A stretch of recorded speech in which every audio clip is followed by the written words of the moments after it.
Oh, hey guys. Currently in the air in the normal spot in, state of Indiana. You know, same old scenery. So it's a lot more busy, but it is 900 currently here on Sunday, and the weather's definitely warming up. So give it another month, and school will be out, and this will be a lot busier at this time of day.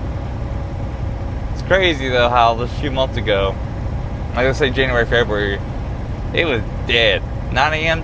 dead. Nobody out here for about another hour, maybe two, at least until you get to South Bend, right? Between South Bend and Chicago, but I mean, still light traffic. But it's been 3 weeks with the airdog on the truck, so going on 3 weeks. We're currently on a third week, and I can tell you, first month, I should have done this fucking sooner. Should have done this like last year. Should have done this when I got the truck. To be fair, I didn't know about it when I got the truck. Otherwise, I probably would have. Because, we're getting a noticeably large increase in fuel mileage.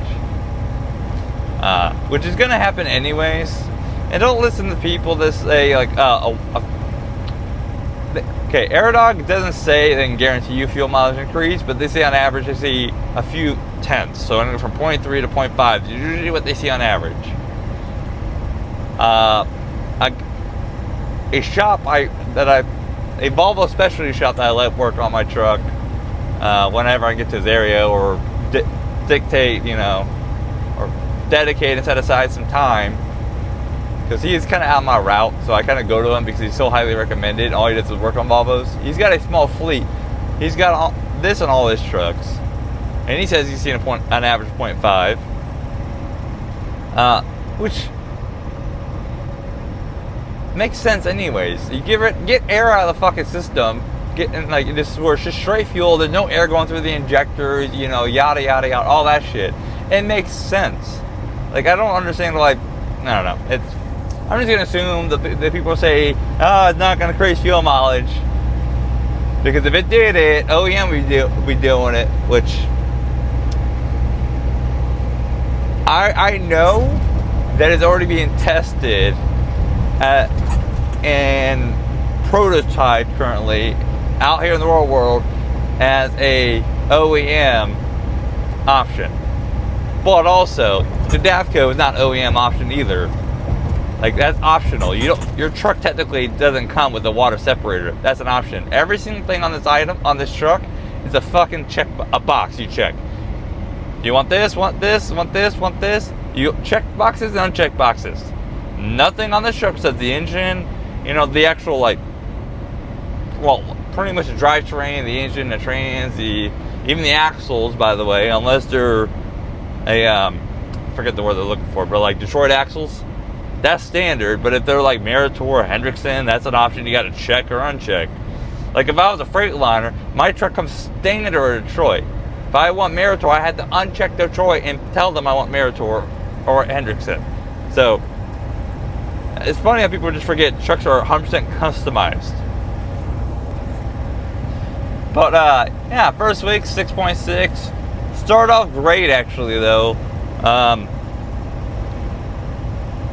I noticed leaving, I'm trying to remember how heavy that load was. I think it was like 35. Pretty sure it was 35. Leaving, the cross dock, you climb a hill. It's not exactly a steep hill. It's probably like 4 or 5%. But I never got up with that weight to the top of the hill past 45. Never. And I got to the top of the hill with that load at 50. And by the time I got to Chicopee, which is only an hour away, to be fair, but I've never got there with above 6 mpg. I got there at 6.3, never got to the, oh my god, I forget the interchange, but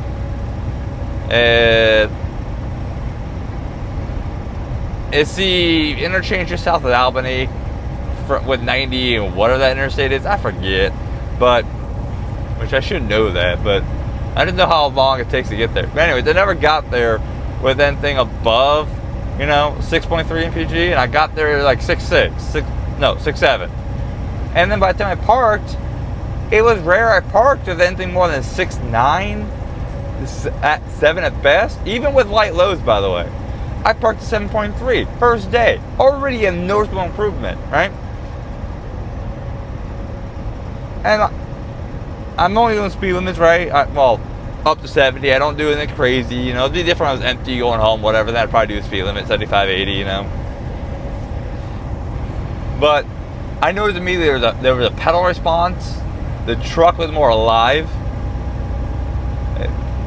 Honestly, now going back, I think my truck definitely had a loss of power. I just didn't, but that's all I know in the trucks. I didn't know any better, but now I know.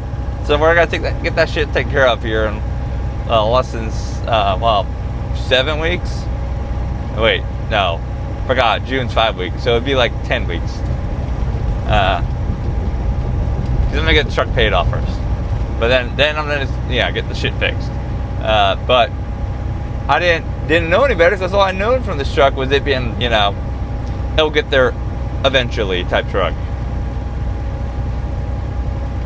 But considering I've averaged, like, in the second day of the first week, right, I was still above 7, and I had plenty of rainstorms, which would have kicked my fucking ass pre-airdog. It would have just plummeted me, because water's a lot of resistance, right? Wind, I gained MPG in the wind, so I was still at 7.1 and 7.2 on average for when I parked day 2, and I went from Boston down to the DOT headquarters. I forget where they are. Dot headquarters, the Dot Truck Company, just northeast of Quincy, Illinois. Was it Sterling, Mount Sterling, something like that? But that's a big fucking place, and I will gladly go there again. But then I dropped down to Kansas City, still got MPG, right? Then I hit Nebraska, and all of Nebraska and half of Wyoming kicked my ass. It was 25 to 30 mile an hour sustained crosswinds from the north, and it fucking destroyed me. I got 5.7 MPG average for that whole stretch. Now, I know for a fact, though, I would have gotten worse pre-airdog. I don't know how to, like, explain it, but I could just feel the truck was a lot more responsive in that wind than it was, like, a week prior. Because I dealt with that wind going east, up in South Dakota, where my truck at 70 was getting 4.5.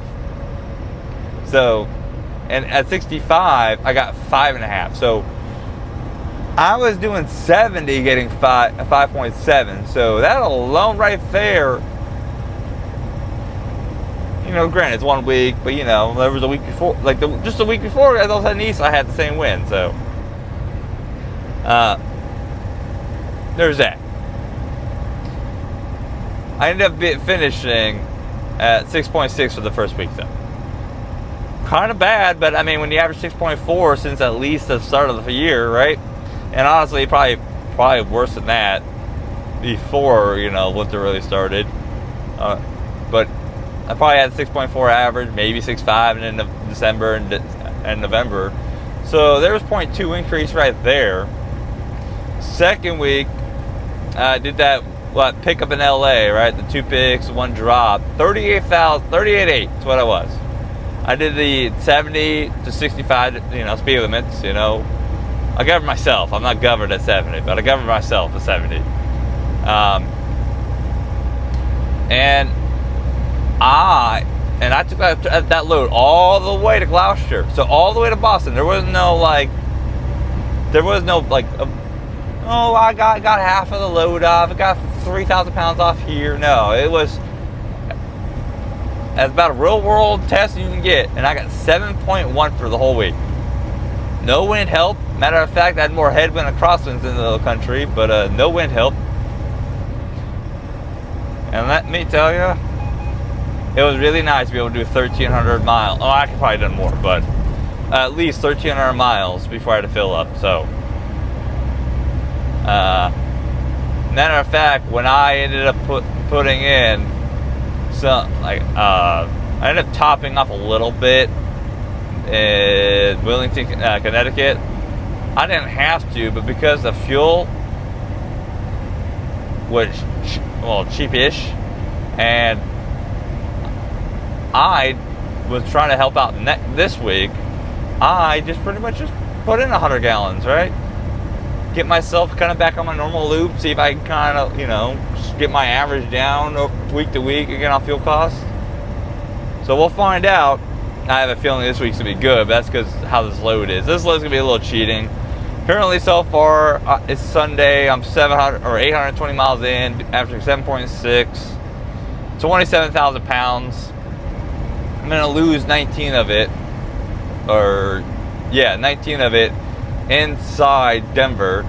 I'm gonna add on probably 300 miles though, because I'm gonna go pick up the woman, and that's 280 miles, pretty much out of route. So whatever, but I'll have 8,000 pounds for the rest of the trip. However, though, in Idaho, they are calling for some pretty good headwinds, so that's gonna be fun. But we'll see what happens in Idaho with that headwinds. But I still don't see myself being less than 7.6, 7.7 for the week. Especially as I lose weight. But this truck is definitely more responsive. I'm debating if I want to go my normal route going east, or if I want to attempt to drop to Boise again and go that way. Because this truck holds gears longer. It's kind of weird. It definitely holds when it's climbing. It'll stay in one gear much longer than what it did before. This truck was a lot more willing to immediately downshift and just be all over the place. But we're really gonna find out here in the wintertime too. The wintertime really has my curiosity now. I mean, not granted, I still gotta spend another $300 on it. I gotta get a heater wrap, which that's gonna be useful because, like I said, it's electric, right? It's electric pump that lubricates itself based on the diesel comes through, right? So my old Davco was coolant heated, so it had coolant lines plugged into it. Those lines have been removed, and those holes have been plugged off from the valve. So there is zero coolant going through that water fuel separator. Now it is a 2 filter system. But I'm gonna buy the heater wrap, and it's spring loaded and it wraps around, and it's 100-watt heater, electric heater, so instant heat pretty much. Now, what's gonna be nice about it is it has its own ambient sensor, so it's not always on. So it turns on. I think he said around 40 degrees. And as the colder it gets, the warmer, the hotter it'll run. So it'll crank its heat up as it gets colder, which is kind of nice. Gotta love campers. I passed just to get in the front of the truck. It slowed down, so now I got Mr. Turtle guy over here. Let's see how long this takes.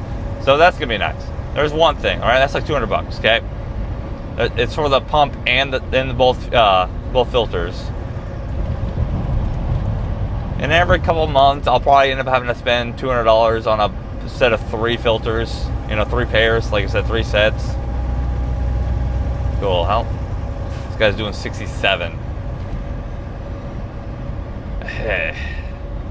Gotta live in Indiana. But there's that. But I don't count filters as extra cost, right? In a sense, like add-ons.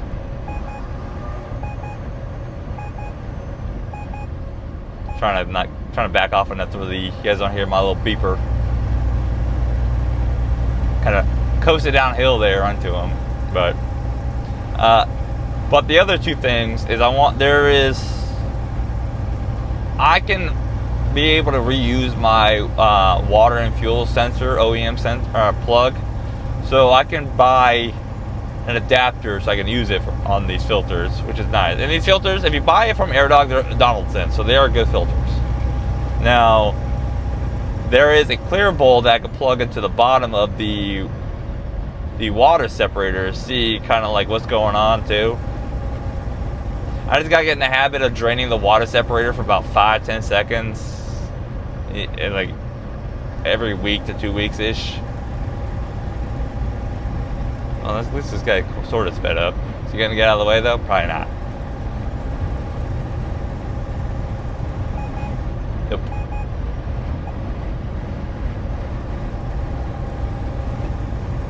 Yeah, but we're gonna find out in the winter if it causes any problems. This guy. This is my trucker. This is my cars. Just road rage against us. Alright. This is.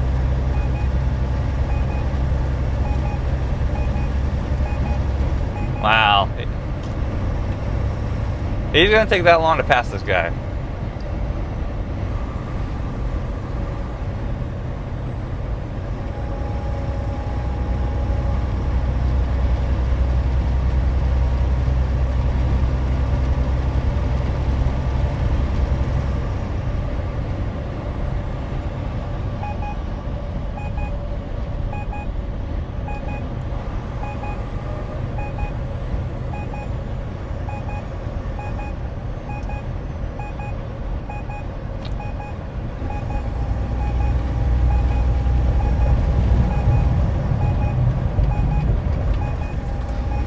This fucking guy.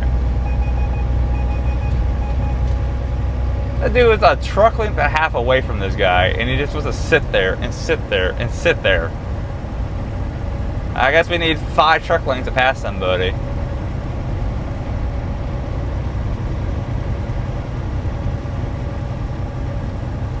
At least she backed off a couple knots. Look at this. Empty road. It's always fascinating how cars create their own congestion. Same thing on trucks.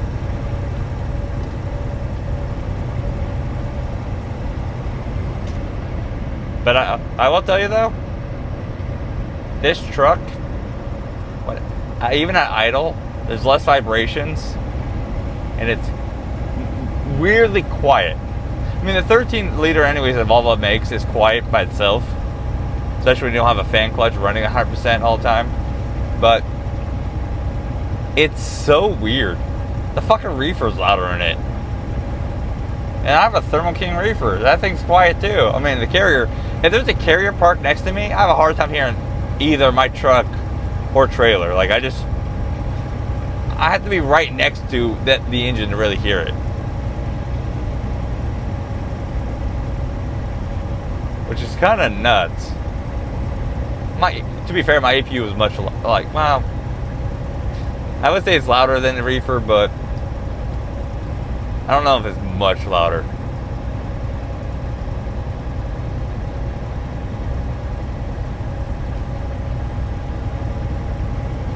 The real question is, was it worth the $900 plus the hours of install it took me? Which, to be fair, it didn't need to take me more than 4 to 6 hours. I just didn't have everything. And like having a fucking clamp fall off on the coolant hose and dump coolant everywhere doesn't really help either. But so far, yeah. Because I mean, if this MPG holds, right, and it's very easy to see what your average is, right? You take your first week 6.6 plus the 7.1, and say like plus 7.6, right? And divide it by 3, that's your average, right? So already there, it's like what, 7.1 average? 7.1? I did this yesterday, but I kind of forgot what number it was. So, what's it gonna do going east? Magic question. I don't foresee it. I don't see it being less than 7.1.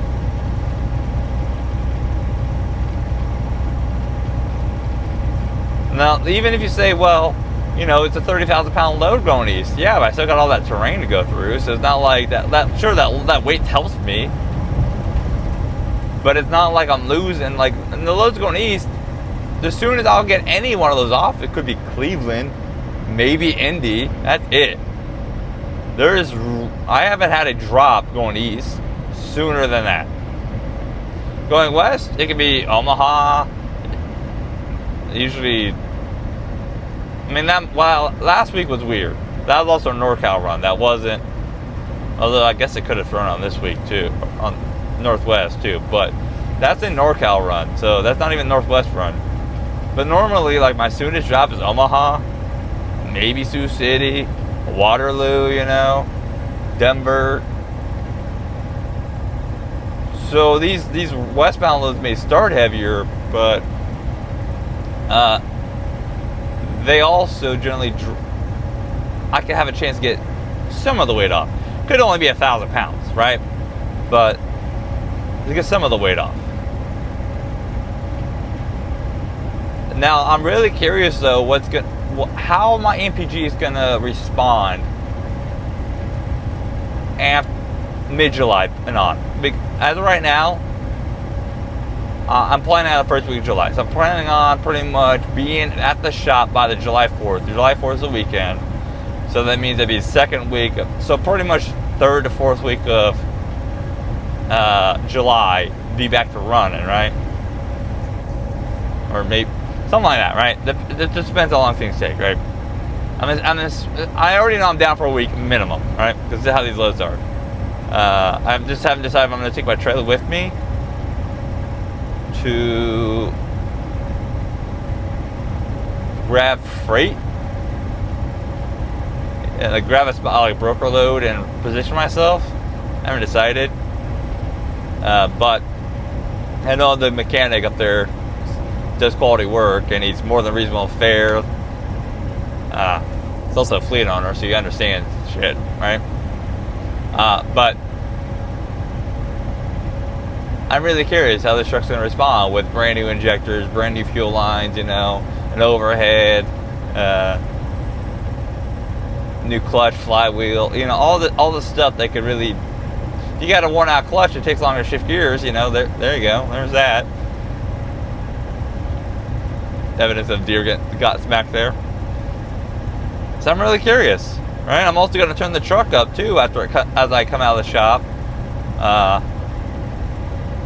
To probably 500 horsepower, 1850 torque, whatever the highest I can go to. That's where it's going. Right now it's 425 and 1750, I believe. So that alone will help because having more engine reserve gives your truck room to be able to breathe. Doesn't have to push itself as hard because it's got more power. Like right now, I would have a bigger power band with 500 horsepower than I do in a 4 1/4. And the truck right now would have more power available to itself, like more power right now to use at 500 horsepower. So where does it have to push itself so hard? Especially up in the mountains. Like, now, honestly, that'll probably help me in the wind. Wind kicks this truck's ass a bit, currently.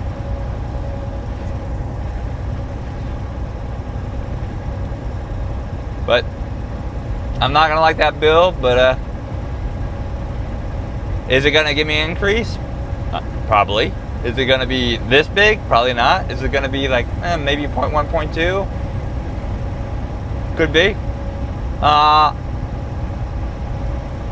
I'd like to get up to where our internationals are. Granted, those are 826s. Those are weird ass prime trucks too. The 826s with 11 speeds.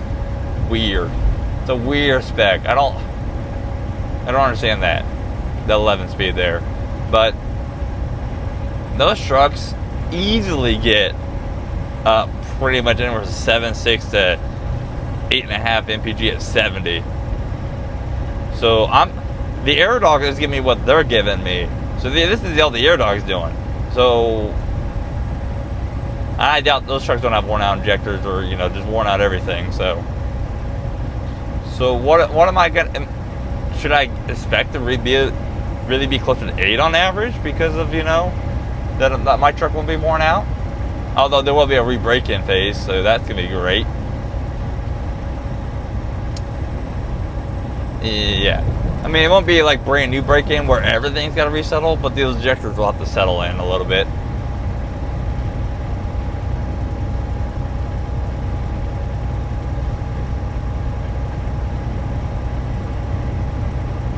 But also, there's another thing I'm getting ready to do is when that happens, I'm getting ready to add run some oil that's gonna probably give me 1-2% in fuel mileage, because it's gonna be high dollar oil. It's gonna suck. It's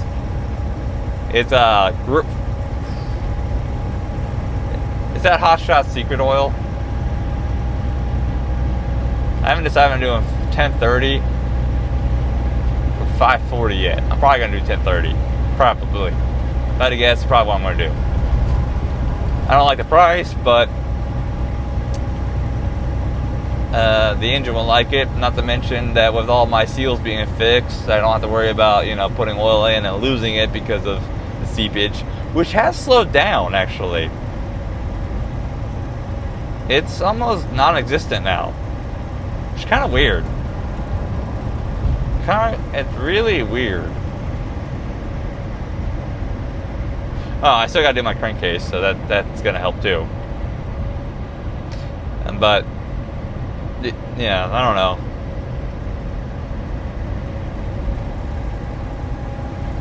I don't know. I'm just honestly, yeah, I think it's worth it. I don't think it is it worth it if you have a shop. Because like, okay, it's anywhere from $1,100 to $1,250, right? Without a sale, you can get it like you.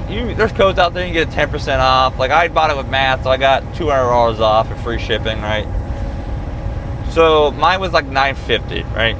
And it's a kit, ready? Like it's DIY friendly technically, but then it's like anywhere from 48 hours labor install for an average for shop, right? So factor that in, it could be like $2,000 to install it, right? Total price that is, right? Not $2,000 in labor install. I'm just saying total price with the airdog, right? You could do it yourself though. You could. They give you an installation book. That's how I did it. It's granted that installation book is not always clear. They used the real names of parts that I had no idea what the fuck they were called. Like I didn't know what ORB plugs were, or plugs, right? I googled that shit and I was like, that's their fucking name? Because they don't show a picture, by the way. They just say insert ORB plug, zero picture, nothing. And I'm like, what the fuck's an ORB plug? But it is what it is. I will probably give you guys another update here in another month and a half to see how it is, you know, because it's still technically windy season, right? And yesterday I got downpoured on all fucking day, pretty much from the day I started to Rochester. Just not all day, but you know, half my day downpour on, and wind, and 7.16 mpg, right? Now granted, it is 27,000 pounds, but my truck would have got 6.5 to 6.7. Well, let's just say 6.3 to 6.7 it before airdog. I can easily show that because I have fucking months of records of that.